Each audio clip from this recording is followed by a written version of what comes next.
Welcome back. There's been a major twist in the Menendez case after a shocking report detailed how the brothers could pose a risk to the outside world. The assessment explains that Eric and Lyle Menendez have repeatedly broken prison rules, including the possession of illegal mobile phones.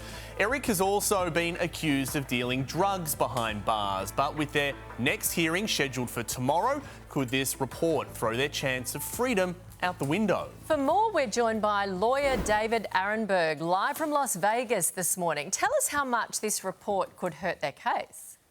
Hello, Nat and David.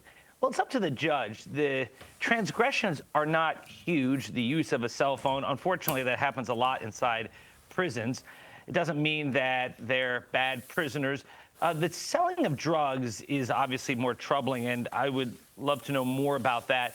But perhaps it does slow down the process of giving them their immediate release, because the whole reason why the previous district attorney sought their release was because they were model prisoners. And if they're not model prisoners, well, that does undermine the whole basis for letting them get out early. Now, David, the psychologist found that Lyle Menendez was actually narcissistic. That was part of that profile that they found of him. How might that assessment hurt this case?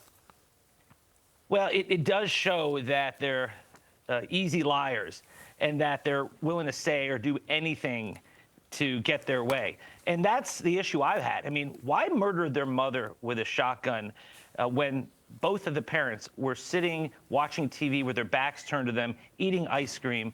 I mean, I sort of can see the brutal murder of the father being a manslaughter case instead of a murder case because of the alleged sexual abuse.